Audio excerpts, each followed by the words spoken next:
Anyway, congratulations po Ma'am Hena. I'm sure po ang atin pong mga guests dito, ang lahat po ay na-inspire din po sa inyong short testimony po. Pasensya lang po guys sa ating mga guests. Kung maaari lamang po, sit back and relax lang po tayo guys dahil ang lahat po ng ating mga learnings po na matutunan po ngayong gabi na ito, wala pong ibang magbibinipisyo kundi kayo din po guys. So nandito na po kayo, tuloy-tuloy lang po ang ating aral. So maraming salamat po sa lahat ngayon, lalong-lalo na po sa mga leaders po na mga naandito. At kung kayo po ngayon yung may mga guest po kayo guys, please advise po sa ating guest na makinig din po ngayon ng ating biblical economics po. So after po ng ating biblical economics po, meron pa po tayong sharer po na magbibigay din po ng kanyang testimony dito po kay Crowd One. So akin na pong ibigay ngayon sa ating 01. Sir Idionia, kayo na po sir ang mag-introduce po sa ating pastor po ngayong gabi po na ito na magtuturo po ng biblical economics po. Thank you po. Hello po, Sir Idionia. Yes po ma'am, sandali lang po, check ko kung mabubuksan ko yung isang number. Kasi Okay nandito po yung sa kabila, yung background ni Pastor.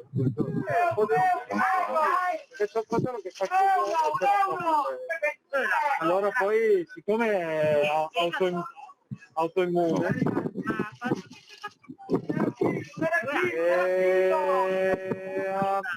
l'agosto yan. Nandiyan ba si Pastora, ma'am? Nandiyan ba si Nandito Pastora? Yes po Sir Idi, nandito po si Pastora. Kasi nasa bahay kasi yung isang gadget ko, nandun yung background ni Pastor. Baka makita ni Pastora yung kanyang background. Okay po. Yes po. Pastora Marites, calling po. Baka meron po kayong background po ni Pastor Greg. As to unmute po, Pastora. Yes po, saglit pa. Ano ko lang. Kukunin ko lang po.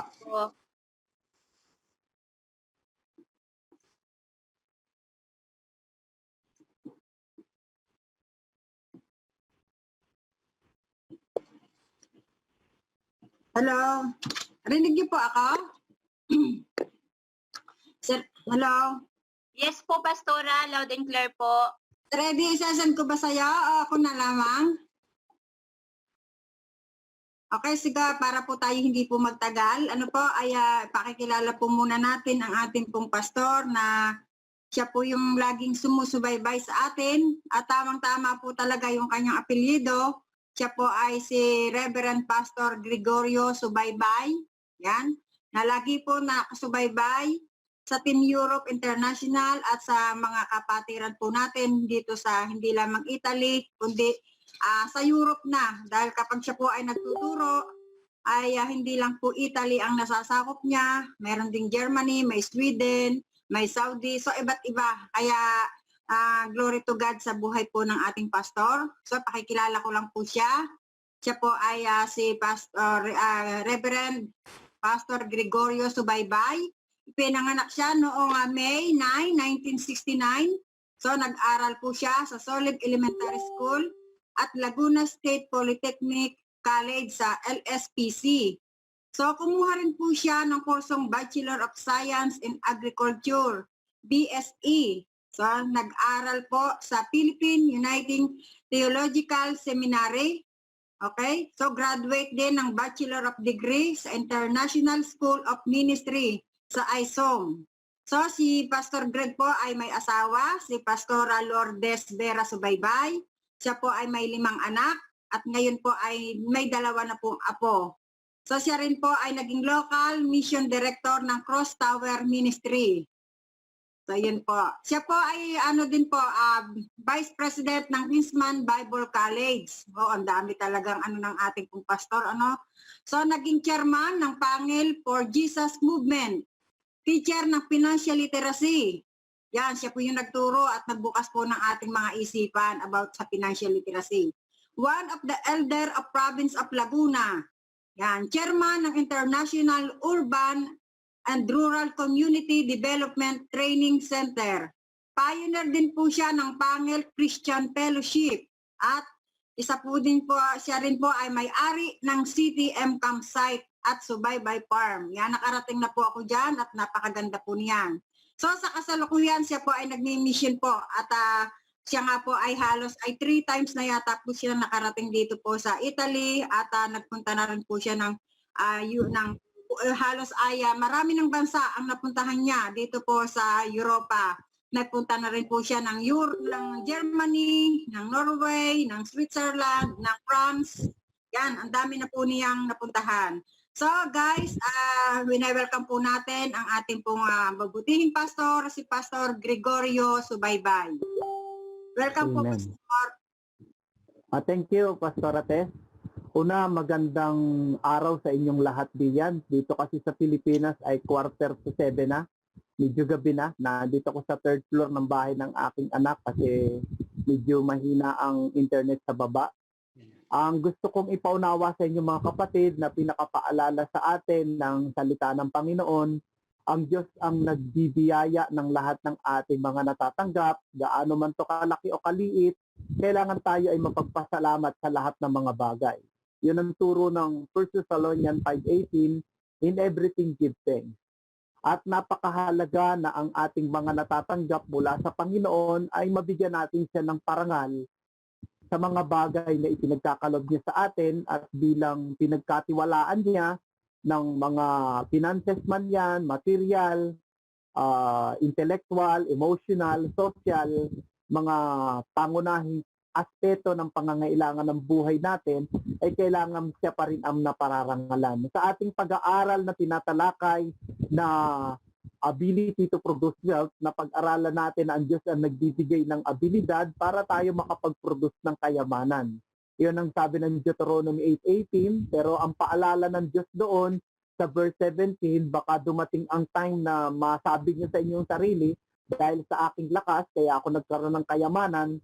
Pero ang sabi ng verse 18, but remember the Lord your God, for it is He who gives you the ability to produce wealth. Ang Diyos daw po ang nagbibigay ng abilidad sa atin para makapag-produce ng wealth. At iyon ay sa pamamagitan ng pangako niya kay Amang Abraham. Kaya napaka-importante na ang pagpapalang ating matanggap ay siguraduhin natin na galing sa Diyos, ito hindi nagdadagdag ng kabalisahan. Kaya mahalaga yung ating pag-aaral na ang pagpapala, lahat ng blessing ng Diyos ipinangako niya kay Abraham at ang lahat ng mga bansa at lahi sa mundo ay mapagpapala dahil sa Kanya. Kaya kailangan nakakonekta tayo sa Diyos, sa pangako niya kay Abraham, at tayo naman sa banal na kasulatan ayon sa turo nito, 2 klase lang ang lahi ng tao sa mundo, Hudyo at saka mga Hentil. Tayo mga Hentil ay magiging binhi ni Abraham kapag nanalig tayo kay Jesus. Kaya sabi ni Jesus sa John 8:39, kung kayo'y nagsasabing binhi kayo ni Abraham, dapat ginagaya niyo si Amang Abraham. Kung kaya naman, pinag-aralan natin ang 10 karakteristik ni Abraham. Kasi si Abraham po ang may pinakamaraming pangalang binanggit sa Biblia at si Abraham po ay agriculturist, businessman, mahusay siyang mag-manage ng mga pinagkatiwala ng Panginoon at itinuro niya to sa kanyang lahi. Kaya ang mga Hudyo kahit 13.5 million lang sila sa buong mundo, sila pa rin ang pinakamahuhusay, matatalino at mayayamang tao. At doon natin makikita ang mahalagang bagay na pwede natin pag-aralan sa buhay para tayo pagpalain niya. Kaya sa tinalakay nating karakter ni Abraham, 10 yun. Kaya 10 linggo nating tinalakay yun, 10 Saturday.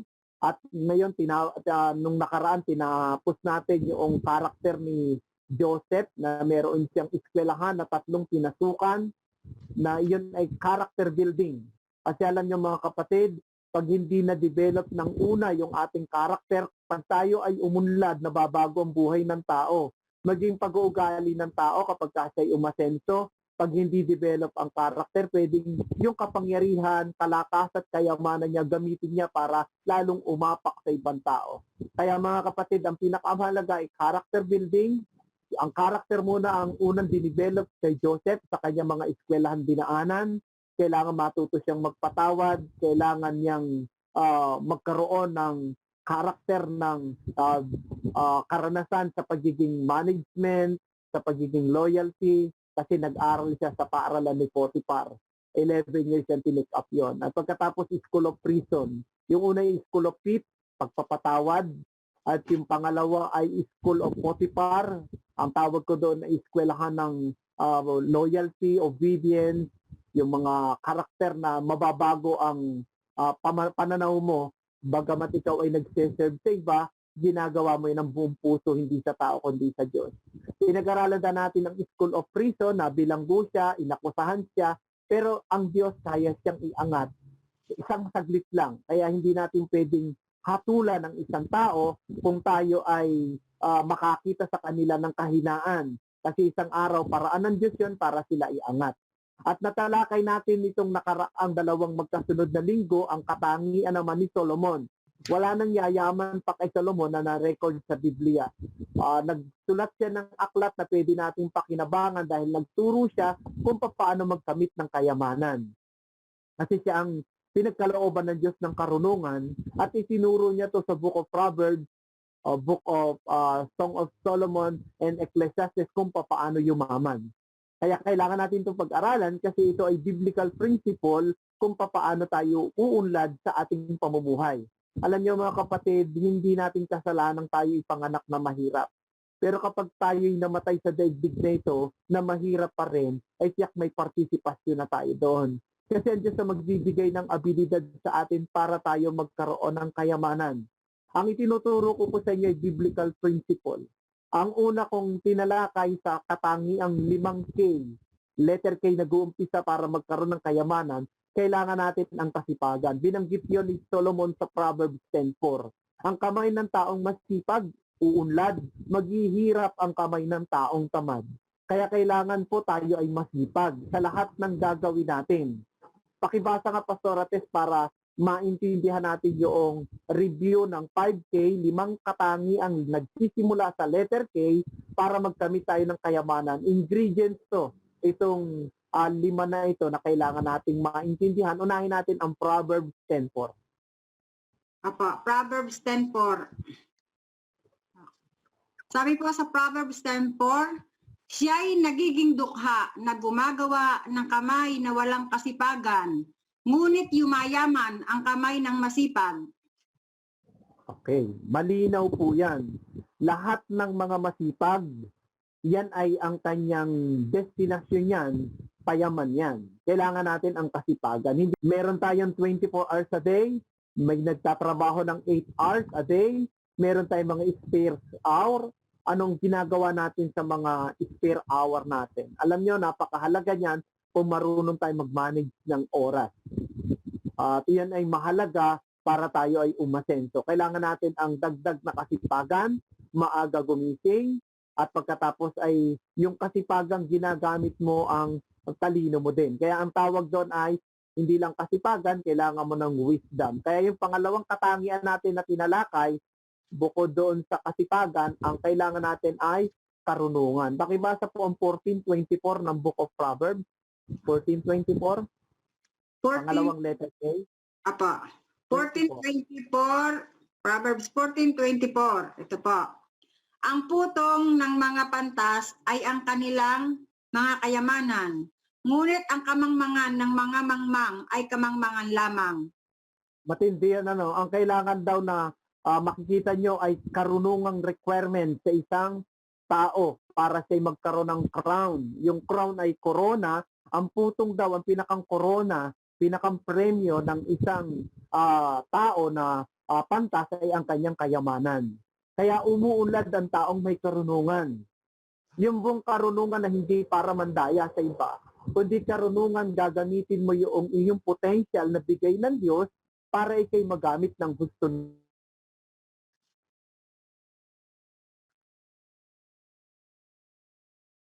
Nag-i-stop. Okay. Basta tuloy lang po tayo kasi nag-i-stop po ang ano ni Pastor. Pagdating mo tayo. Sa mga estudyante na nga sa 500 sila, pati mga professor, ang sabi ko sa kanila, ito, ano itong inyong nakikita? Pinakita ko sa big screen. Sabi ko, ano itong nakikita nyo? Ito ay pambansang prutas ng Pilipinas. Ang sabi nila ay buto ng mangga. Tama yun eh. Alam niyo mga tao, pag ang ginamit niya yung kanyang paningin at hindi lumalagos ang kanyang pananaw, ay ang nakikita niya lang ay yung literal niyang nakikitang buto ng mangga. Kaya sabi ko sa kanila, medyo layuan at habaan ng tingin ninyo itong inyong tinititigan. Medyo tagalan ninyo at medyo lampasan nyo. Halimbawa ay 5 years from now, ano itong inyo nakikita, 10 years, 50 years from now. At tumalino sila, ang sabi nila, ang nakikita namin po, Pastor, ay puno ng mangga. Di matalino siya. Nakita niya sa buto na may potential na maging puno na pwedeng baguhin ang kanyang environment. Alam niyo, tayo ay may mga potential. At sabi ko sa kanila, layuan niyo pa ang inyong tingin. Tumalino na, ang sabi nila manggahan kasi yung mga mangga na mayroong bunga, pag itinanim ay di forest ng mango forest. Sabi ko, sige, final nyo na yung, todohan nyo na yung layo ng inyo nakikita. Alam nyo, nakakita sila ng kayamanan dahil sa mga bunga, kaing-kaing na ibebenta na napakadaming bunga ng mangga ay pwede kang kumita. Pwede palang kumita ang tao sa tinitingnan niyang napakaliit na buto na parang wala siyang value pero tatandaan nyo, kahit butong tuyo yon, meron niyang potential. Ang ibig sabihin ng potential ay kapangyarihan nasa loob nun. Lagi ko nga ini-illustrate na sa buto ng pakwan, alba, pakwan, na ang laki-laki. Kahapon, kanina, naubos namin yung ang laking pakwan, binili ng misis ko. At nagtaka ko kasi yung pakwan napakasarap, napakatamis, at kakaunti yung buto niya. Sa isang pakwang malaki, hindi mo kayang bilangin yung buto kapag hindi mo siya binaak. Pero pag ang tanong, kaya bang bilangin ang nasa loob ng buto ng pakwan? Ay sa totoo lamang, ay kayang bilangin. May process ka nga lang gagawin, babaakin, iisa-isahin mo, mabibilang mo yung buto ng pakwan doon sa isang malaking pakwan. Pero ang itong hindi kayang bilangin ng tao, sa isang buto ng pakwan, hindi niya kayang bilangin ang potensyal ng dami ng kanyang ibubunga. Parang papaya. Sa isang papaya, kaya mong bang bilangin ang buto? Kaya. Kayang bilangin ang buto ng papaya sa isang malaking hinog na papaya. Pero sa isang buto ng papaya na nasa loob noon, hindi mo kayang bilangin ang kakayanan, potential nito, kapasidad nito ng magiging dami ng kanyang bunga. Hindi kayang bilangin ng tao yon. Tatandaan nyo mabuti, tayo ay may mga potential. Tayo ay built in na binigay ng Diyos ng kakayanan para tayo ay umunlad kasi meron siyang plano sa atin. Ang plano niya sa atin ay to prosper us. Ibig sabihin, gusto niya tayo umunlad. Isang buhay na ganap at saka kasiyasiya. John 10:10, Jeremiah 29:11, I have a plan for you, plan to prosper you, and give you hope in the future. Not to harm you. Ayaw ng Diyos na tayo mahirapan. Ang gusto niya tayo umasenso, umunlad, pero tatandaan niyo mabuti, meron siyang principle na dapat nating makita. Kaya napakahalaga nung tinatawag na karunungan na lumalagos ang tingin mo sa kabila ng problema, ang nakikita mo ay opportunity. Alam niyo, pagka nagkaroon ng isang dilubyo sa isang lugar, nagbagsakan ng mga puno ng niyog, puno ng mangga, yung ibang matatalino may nakikita na hindi nakikita ng iba. Sasabihin niya, naku, madami nasirang bahay, mga ngailangan ng mga coco lumber ito. Kailangan nila ng good lumber. Ano kaya? Bilhin ko sa may-ari at ipatistis ko to, gawin kong good lumber na bebenta niya. Makapagtayo kaya ng hardware, makapagtayo kaya ng isang negosyo na kailangan sa panahon ng tragedy. Tandaan niyo mabuti, kailangan tayo ay may karunungan na galing sa Diyos na may nakikita ka, lampas sa tinitingnan mo, merong kang lagusang tumitingin sa lahat ng bagay. Alam niyo, meron nga nagbiro dito sa ating bansa kasi mga kapatid, merong tulay na napakahaba pagpunta ka ng norte, na yung nagtitinda ng itlog, pagdating sa dulo, ang isinisigaw sa haba ng tulay daw ay naging ibo na. Dati ay itlog lang, ibo na. Yung pala ay yung salitang itlog. Pagdating sa dulo, iba na ang lengguwahe o dialect sa kabilang lugar, yung itlog, bili na kayo ng itlog. Pagdating sa dulo, so sobrang layo nga daw nung tulay, ay naging ibo na at lumilipad na, may pakpak na. Pero sa totoo lang, potential yon. Ang totoong itlog, pwede mong tingnan na magkaroon siya ng mapisa siya at maging inahing manok at makapag-produce pa ng maraming itlog. Nasa tumitingin lang yon. Mga kapatid, importante kung paano natin tinitingnan yung ating sarili, hindi sa pagtingin ng iba. Kasi kadalasan, tiningnan tayo ng iba na tayo'y walang kwenta. Kinompute tayo ng todo, ang sagot sa iyo, wala kang kwentang tao. Ayun ang nangyayari. Kaya dumadating ang pagkakataon na ang akala natin sa ating sarili wala tayong value. Hindi yun totoo. Tayo ay nilikha ng Diyos na may mga potensyal.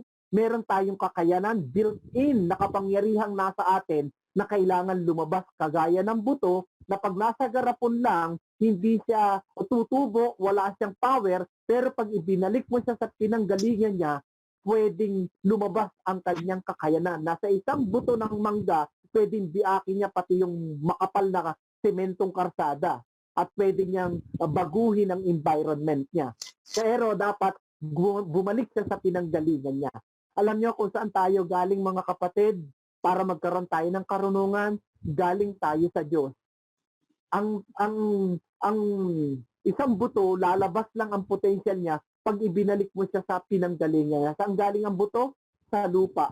Pag ang buto na to ibinalik mo sa pinanggalingan niyang lupa, nabasa, nainita ng araw, mamamatay siya at mabubulok, pero pagbangon niya, isang bagong malaking puno siya. Lalaki siya araw-araw at madodoble ang lakas at potential niya lalabas sa kanya. Pwede siyang pakinabangan gawing pugad, makapag-produce ng maraming oxygen, at mapakain ang maraming tao. Yung potential niya lalabas pag bumalik siya sa pinanggalingan niya. Pero habang nasa plastic siya, nasa garapon siya, nakakulong siya sa box, hindi siya lalabas ang kanyang potential. Gusto kong i-motivate kayo na tayo mga kapatid ay may mga potential, meron tayong mga kakayanan na built-in ng Diyos na ginawa niya sa atin na kailangan itong lumabas. Kaya nga ang pinakamputong ng isang tao na kayamanan ay ang kanyang karunungan. Kaya mahalaga mga kapatid ang wisdom na nanggagaling sa Diyos. Ibang wisdom sa knowledge. Ang knowledge ay na-acquire sa pamamagitan ng mga education, mga training, mga experience, pero ang wisdom nanggagaling sa Diyos yan. Pwede tayong humingi sa Diyos ng karunungan. Lord, give me wisdom. Baguhin mo ang aking pananaw kung paano ako mag-isip, kung paano ako tumingin at kung paano ako gumawa. Mga kapatid, pwedeng ang isang bagay walang kwenta, pero sa Diyos, nagkakaroon to ng value. Alam niyo yung isang lalaki na walang kwentang napulot niyang kawad, si Johan Baylor na isang Norwegian, naging milyonaryo kasi binalobaloktot niya siya, naka-invento ng paperclip at napakahusay ng kanyang abogado at ang ginawa niyang patent, lahat ng nagkiklip ng paper ay patented, yun ay dadaan sa kanyang authority, kaya meron siyang royalty. Kaya kahit ang maliit at walang kwentang kawad ng baloktotin niya ay naging paperclip, pwede niyang i-clip ang title, pwede niyang hawakan ang cheque, humawak ng pera,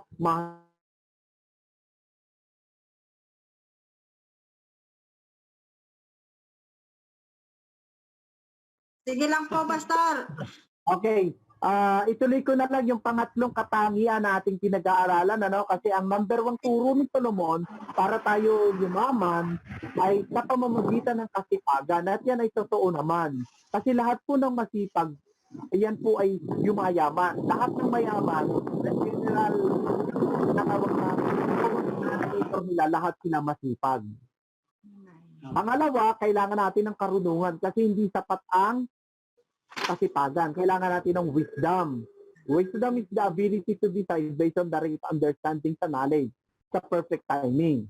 Tapos ang pangatlo po yung tinatawag na katapatan. Basahin na natin ang Proverbs 28:20. Basta natin Proverbs 28:20 para maging makapasok na tayo sa pangatlong pag-aaralan natin ngayon. Okay, Proverbs 28:20. Kawikaan 28:20. Okay. Ang tapat na tao ay mananagana sa pagpapala, ngunit siyang nagmamadali sa pagyaman ay walang pagsalang parurusahan. Yan, ang binanggit diyan, ang matapat na tao, yung taong may katapatan. Pangatlong pinag-aaralan natin, kasunod ng kasipagan, karunungan, katapatan. Ang karakter ng pagiging matapat sa turo ng banal na kasulatan kailangan nating tayo ay faithful, yun daw yun mananagana sa pagpapala ang taong tapat. Pero yung nagmamadali sa pagyaman ay walang salang parurusahan. Mga kapatid, kailangan pala faithful tayo. Kasi yung katapatan, isang ingredient sa pagyaman. Bibigyan ko kayo ng sample, yung bigyan ka ng opportunity na ikaw ay makapag-supply sa isang malaking mall.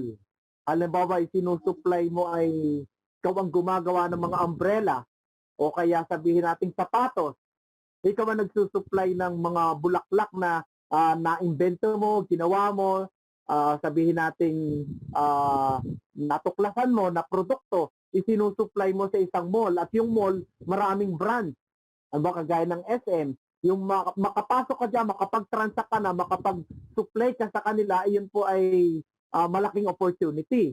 Pero dapat yung iyong quality, halimbawa ay pandesal, nagpo-produce siya ng pandesal, pagkatapos sa takdang panahon, pag dumating na, hindi na siya faithful sa ingredients, kasi para kumita, sa totoo lang, marami pa rin siyang mabebenta kasi alam yung pandesal na ginagawa niya. Pero sa katagalan, dahil pumapangit na yung hindi tapat yung kanyang ginawa, ay mawawala uli yon. Kaya mga kapatid, yung katapatan natin sa harapan ng Diyos at ng tao, yun po ay isang napakahalagang puhunan para tayo ay yumaman. Lalo na sa mga transaksyon. Alam niyo kung bakit kahit ang Japan nung panahon ng Second World War ay sobrang hirap sila? Ang ginawa nila mga kapatid, ito pala istorya nila eh. Ang gobyerno nila nagdesisyon na lahat ng pinakamanguhusay nilang estudyante ay ipadala nila sa iba't ibang parte ng daigdig para mag-aral ng kanilang mga pinag-aaralang iba't ibang produkto. Pinag-aaralan nila, nagpunta sila sa iba-ibang lugar at pinag-aaral sila ng gobyerno para aralin, may mga nakatoka sa kanila kung ito ay mga sasakyan, ito ay bisikleta, kung ito ay mga kagamitan, kung ano-ano pa. Pagkatapos nila doon ay sila ay babalik at pagkatapos yung mga natutunan nila, pag-aaralan nilang mabuti, susunugin nila yung libro, itatranslate nila sa kanilang lengguwahe at pagkatapos ay magiging matapat sila sa kanilang bansa na yung produkto na yon ay mas uunlarin pa nila ang quality para madaig nila ang kwalidad ng lahat ng itatayo na kanilang mga produkto na gagawin at i-develop ay mas higit kaysa natutunan nila sa ibang bansa. Kaya kapag sinabing made in Japan, ay talagang parang may kasiguraduhang mas ang quality niya ay angat sa lahat ng mga bansa. At kaya yon umunlad sila ng gusto, yung katapatan nila, basta inilagay yung kanilang pangalan, yung kanilang bansa, sinisigurado nilang magandang klase. Kaya lang, napapirate pa rin, nilalagyan ng made in Japan kahit kung saan-saan lang ginawa. Kaya, yung galit din sila sa mga ganong klase na hindi tapat at nasisira ang kanilang produkto. Pero sa totoo lang, doon sila nakilala ng todo. Mga kapatid, kapag tayo ay faithful sa mga transaksyon natin, ako po yung naging contract grower ng Magnolia, yung pan-deliver sa Jollibee Inasal. Yun po yung ginawa namin na inaalaga ang mga manok. Ang natatandaan ko doon, ang kailangan naming maipasok sa kanila ay 95% ng total na inalagaan namin. Pagka po ang manok ay 1.3 pababa, hindi na nila kinukuha yon. Kasi ang pagbabayad nila ay average live weight harvest recovery at saka feed conversion recovery o FCR at saka BPI, yung tinatawag na broiler production index. Alam nyo, yung mga matitirang mga maliliit na manok, palalakihin pa namin yun at pwede namin ibenta yun kapag naabot na namin ang 95% na naipasok sa company. Alam nyo, marami pa rin yung manok na yun kasi ang alaga namin ay umabot ng 60,000 na higit. Yung mga manok na mga matitira na aabot ng 500, 700, ay yun ay dagdag na income mo na kasi ang tawag nila doon ay mga bansot. Hindi na nila kukunin yun. Yun yung aalagaan mo, tataas nga lang HCR mo, pero pwede mo yung ibenta. Meron akong katransaksyon na sa aming bayan, Kalapit, Iniluan, ay magaling siyang kausap. Hindi naman siya talagang purong babae kasi medyo boyish siya, tomboy. Pero sabihin ko sa inyo, ang galing niya ka-transaction. So, anong pinag-usapan? Yun na. Yung iba kasi pabago-bago. Pag naandyan na, babaratin na, kung ano-ano nang gagawin, ng mga pintas. Pero siya mahusay. Kaya magtataka ka, isang transaction lang, kapag kasi ang nagsabi, parang may tiwala ka ba? Mapagkakatiwalaan. May katapatan kasi. Mga kapatid, dapat tayo may katangian na faithful sa mga bagay-bagay na katransak natin. Pag sinabi natin ganitong oras, ay wag mong aaksayahin yung oras na yon. Pag sinabing, mag-meet tayo ha, ng alas 3 ng hapon sa ganitong lugar. Dapat wala pang alas 3 narong ka. Tandaan niyo mabuti. Pag ikinumit mo yung isang oras, hindi na iyo yon. Hindi na property mo yon. Yung alas 3 na yon ay property na ng kausap mo. At yung kausap mo, property niya na rin yung oras niyang yon. Kasi nagkasundo kayo. Kasi isipin mo, no, nagpunta ka, todo-todo, preparasyon ka, bilis-bilis ka, pagdating daw, mag-aantay ka, pagtawag mo, alas 3:30 na, wala pa, sasabihin niya, ay sorry ha, kasi may dumating akong bisita. Mali yun. Kasi hindi na iyo yun. Dapat iniwan mo bisita mo. Maliban na lang kung life and death ang nakataya. Kung buhay o kamatayan na ang nakataya. Pero dapat tuloy yun. Kung ano yung transaction nyo, huwag mong sisirain. Maging maingat tayo doon mga kapatid. Sa transaction natin, meron tayong katapatan sa sinasabi natin at tayo ay pagpapalain ng Diyos. Kasi nakikita ng Diyos yan. Itinuro ng pinakamatalinong tao na inspired ng Holy Spirit paano tayo yayaman. Ang number 1, itinuro niya kasipagan. Pangalawa, karunungan. Pangatlo, katapatan. Binanggit ng banal na kasulatan yan. Sa susunod na Saturday, ito na lang ituro sa inyo yung 2 pang K na kailangan natin sa ating buhay. Doon muna ako magtapos. Ang kailangan natin ay katapatan. Maging faithful tayo sa lahat ng mga bagay na ginagawa natin. Kaya maraming salamat sa inyo at paalala ko lang ang verse na napakahalaga, yung Proverbs 24:27. Napakahalaga niyang Proverbs 24:27. Ang unahin mo muna pagkakakitaan mo bago ka magtayo ng bahay. Mga kapatid, bago ka magtayo ng bahay na kalaki-laki na magiging liability, unahin muna natin ang ating source of income. Pagkakakitaan. Nahatiin mo sa 7 hanggang 8. Dapat mga 7 to 8 ang source of income natin. Okay? Yun na lamang po at maraming salamat sa inyong lahat sa pagtitiyaga kahit putol-putol yung ating pakikinig ng word. God bless you po. Pray lang po, Pastor. Pray niya. Malinaw po ba? Pray na lang po. Sige, pag-pray ko kayo. Basahin na nga natin muna yung Proverbs 24:27. Okay, Proverbs 24:27. Ihanda mo ang iyong gawa sa lahat at ihanda mo sa iyo sa parang. At pagkatapos ay itayo mo ang iyong bahay. Yan. Ihanda mo muna ang sa labas. Hindi lahat yan ha. Ihanda mo muna yung sa labas. Ibig sabihin sa parang. Yung bukid mo, iayos mo, i-organize mo, yung source of income mo, palakasin mo muna bago ka magtayo ng bahay. Kasi pagka inuna mo bahay, maraming tao may bahay, pagtagal, ibebenta rin niya. Kasi liabilities, ang laki ng milyar, pagkatapos hindi rin matirahan, kailangan source of income. Palakihin niyo po ang source of income niyo, i-build natin yung ating wealth, at pagkatapos hatiin mo sa 7 hanggang 8. Ang source of income natin dapat multiple stream source of income meron tayo. Yun ang sabi ng Ecclesiastes 11:1 and 2. Hatiin mo sa 7 o 8 ang iyong pinagkakakitaan. Kasi hindi mo alam ang panghinaharap na sakuna kung ano ang mangyayari. Kagaya ngayong pandemic, kapag isa lang ang source of income mo, yari ka. Kailangan divided yan sa 7 hanggang 8. Sinabi ni Warren Buffett yan, isang Hudyo na pangatlo sa pinakamayaman tao sa buong mundo, do not put your egg in one basket. Gamit niya ang Ecclesiastes 11:1 and 2.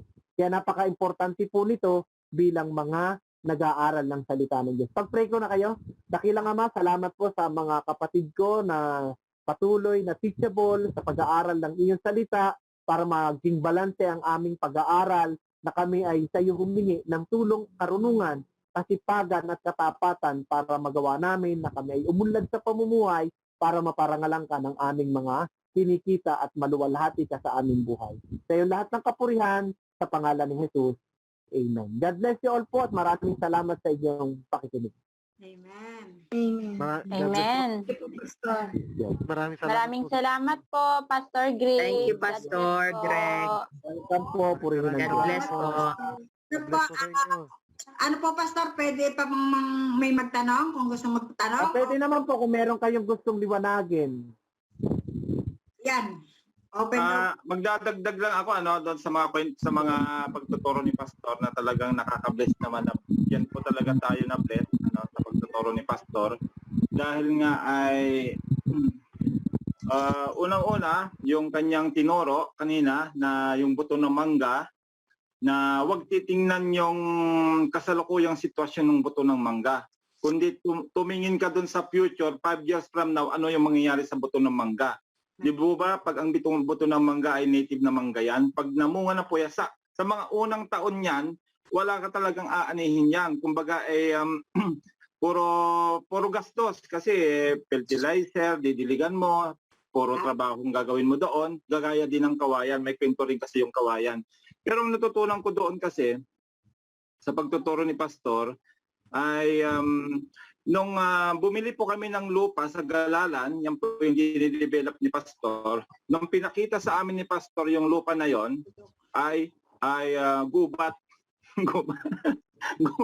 gubat po yan gubat yung ano na yan. Pero alam namin na mataas na lugar, sinabi kasi ni Pastor, mataas na lugar, malamig, parang Tagaytay, at sabi niya, wala tayo ditong volcano eruption. Kagaya nga sa Tagaytay, malamig din yung Tagaytay, pero nung sumabog po yung bulkan, ay apektado lahat ng mga negosyo doon, lahat ng magagandang bahay doon, talagang grabe yung nangyari. Kaya yun lang yung sinabi sa amin ni Pastor, magandang makabili kayo dito kasi itong lugar na ito, malamig, tapos meron tayong supply ng tubig, yun lang po yung tinignan namin, Imaginin mo nung inoffer sa amin ni Pastor yan ay 300 lamang po yan per square meter. 300 per square meter. 300 ako. Oo. 300 ba yun? 300 na Pastora. Tapos noon ang mga pre-notate lang namin noon ay tigti 300 lang kasi wala pa po kaming source of income noon. Alam naman namin na kahit na nandito kami sa abroad, kung wala sa budget yung another investment, kasi nga galing kami sa mga na-scam, galing kami sa mga scam na pagkukuha yung mga pera namin. Pero sabi namin, naglakas loob kami. Okay, Pastor, sige, 300 kami, pre-notate, kasi lang naman yan bale, 75,000 lang yon sa isang taon. 75,000. Kasi down payment natin 6,000. Hindi, down payment ay 7,500 tapos ay 1 year to pay pa. Kaya sabi namin, by faith, kaya yan, by faith kasi mura lang naman Pero nung nakikita na namin may development na kinakalsada na ni Pastor, tapos nakikita na namin na nababakuran na yung mga biglang dumating si Crodo. Yun na. Pagkatapos ng pagtuturo ni Pastor sa Biblical Economics na yan, na 21 series nga po yan, napakahaba po nito, doon na po nagmanifest yung turo niya at through the wisdom na natutunan natin dito sa pangalawang kay Haring Solomon, yung karunungan, ay na-apply po namin yan. At ako po yung nabigyan muna ng karunungan para aralin nga yung negosyo. At nung naaral ko na, sinare ko naman sa mga kasama natin. Alam niyo mga kapatid, yung 300 per square meter na pre-notate lang namin, naglalakihan na nga rin, hanggang sa may kumuha na ng 1,000 na square meter, kumuha na ng, ako 2,200 na, kasi nga, 2,200, tapos si Pastora 7,000 square meter na. Pero alam niyo mga kapatid, yung tama yung turo ni Pastor, gubat lang nung tinitingnan namin, pero nung linis na kami ni Lord at dinevelop ni Pastor, alam niyo mga kapatid ngayon, 1,000 per square meter na.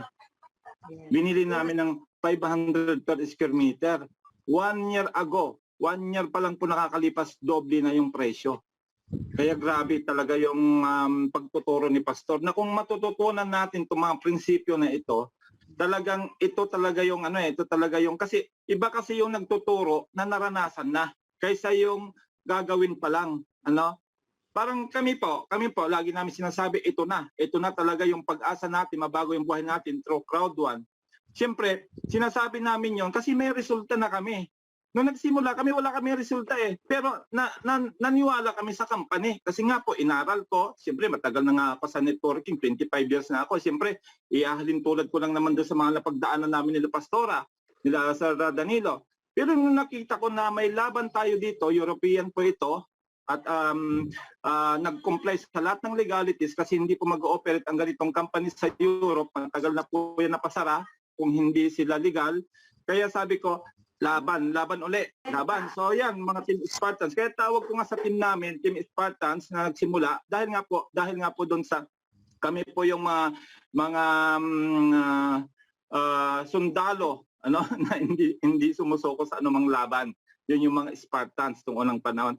So salamat Pastor Greg dahil nga po sa pagtuturo ninyo, maraming nabuksan yung aming pangunawa about po dito sa bago pala tayo pagpalain ng Diyos, bago natin tanggapin yung kanyang pinangako sa Jeremiah 29:11, ay may proseso pala yon. Kailangan pala yung character natin mabuild muna. Kaya handa pala muna tayo ni Lord na maging handa tayo para pagdating ng pagpapala na ibibigay sa atin ay handa tayo, hindi tayo mapariwara o hindi tayo masira, hindi tayo mapahamak dahil alam na natin kung paano natin i-handle yung wealth. So ngayon, natutunan ko rin kay Pastor kasi alam naman natin na tayong mga nasa abroad, gusto natin ng sariling bahay. So kagaya ni Pastor Marites, yung bahay namin ay worth 3.8 million po yon, pero yung lupa. Pero po, naging liability siya kasi walang nakatira. Pinaghirapan namin mag-asawa yung 5 taon na hinulugan sa bangko, pero wala pong nakatira ngayon. Kaya sabi ko, tamang-tama yung magiging project natin na pag magawa natin yung sarili nating Airbnb, ay yung mga hindi nagagamit na bahay, papasok natin sa corporation para mapakinabangan natin at maging asset na siya, hindi na siya liabilities. Kasi tinatawag na liabilities, pag nagpundar ka ng isang bagay na wala namang kinikita, kaya ang tawag doon liability. So gagawin natin mga asset ngayon, yung magiging magkakaroon tayo ng passive income. So yun po Pastor, pag ako po kasi ay nakaprogramang uuwi ngayong Abril, dahil inaantay nga ako ng mga leader natin dyan, inaantay ko lang ma-release yung sasakyan, ay kakausapin natin Pastor yung corporate lawyer, yung napag-usapan natin, para po ay maitayo na yung corporation. At the same time, pag naitayo na yung corporation, marami kasing project ang Team Europe na ilalagay sa corporation. Unang-una yung Proud Sosilog, ang dami na po nag-inquire sa akin ng franchising, ang dami nang gustong mag-franchise, paano daw yon. Siyempre sabi ko, tatayin muna namin yung corporation. Ayusin natin yung legalities para hindi tayo masilip ng gobyerno. At the same time, pag natapos na po yung ating corporation, papasok na po natin yung Airbnb na plano naman yan ni Brother Edwin. At marami pa pong iba, real estate din po yung isa dyan na kasi nga po nakita namin na napakagaling yung mag-develop ng lupa, although hindi na kayo sa mga susunod na mga mabibili nating lupa, pero kayo po yung magiging consultant namin. Kayo po yung magbibigay ng plano, ganitong gawin natin. Kasi nga nakita namin yung ginawa ninyo talagang amazing. Kasi ang tawag ko doon sa Galalan ngayon, yung ating Italian village ay parang Eden natin yan, Eden.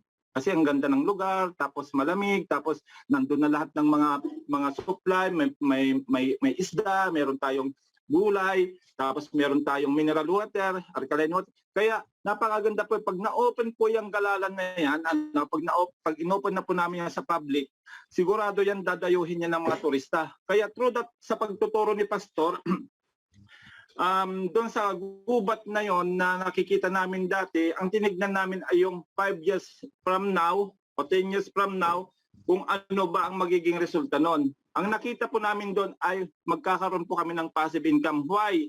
Kasi meron tayong 4 na fish pond. Meron tayong yung aking nakuha na meron tayong falls, may swimming pool, may jacuzzi. Tapos plano ko yung pinakamataas, lalagyan din natin ng zip line. At tiyak po yan, pag inopen natin sa public yan, dadayuhin niya ng mga turista. Sabi nga nung kapatid ko, dahil yung kapatid ko ay may grupo siya ng mga motorcade sila. Sige kuya, pag inopen nyo na, papasyalan namin yan. At pag yan po ay na-vlog, pag na-vlog na po yan, lalo pag nakarating na si Jessica, so titignan nyo po yung magiging resulta. Matindi po yan. Talagang kahit na malayo yan, pupuntahan niya ng mga turista kasi kakaiba siya. Maraming recreational activity na pwedeng gawin sa loob.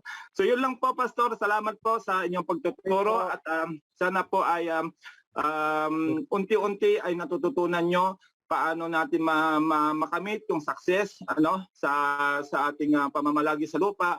Through the teaching of Pastor Greg ay marami po tayong matututunan dahil in-apply lang din po naman namin kung ano po yung mga natutunan namin sa pagtuturo ni Pastor.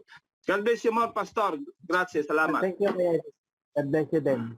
Po, tayo po'y manalangin. Dakilang Diyos Ama namin na makapangyarihan sa lahat, Lord God. Maraming salamat po, Panginoon, sa mga oras na ito, Lord God. Salamat po, Panginoon, ay sinamahan mo po kami mula sa simula hanggang sa aming pagtatapos. Salamat po, Ama, sa mga wisdom, Panginoon, na aming pong natutunan ngayon, lalong-lalo na po sa iyong mga banal na salita. Salamat din po, Panginoon, sa buhay ng bawat isa sa amin ngayon na nandito po ngayon sa webinar meeting. Naway, O Lord God, sa aming paghihiwalay ngayon, naway pagpalain niyo po, ibuhos niyo po ang iyong biyaya, Panginoon, na mag-flow po, Panginoon, mag-overflow po, Panginoon, ng financial blessings po sa bawat isa sa amin. At ganoon din po, Lord God, naway ang bawat isa ngayon sa aming napakinggan na banal na salita, naway, Panginoon, lumago po kami spiritually, Panginoon. Salamat po, Ama, sa kabutihan mo sa buhay ng bawat isa sa amin at pinapasalamatan kita, Panginoon. At ang gawain na ito, ang webinar meeting na ito ay sa iyo po namin itinataas sa pangalan po ng iyong bugtong na anak na si Kristo Jesus na aming Diyos at tagapagligtas. Amen. Yun po. Amen. Maraming Thank you very much.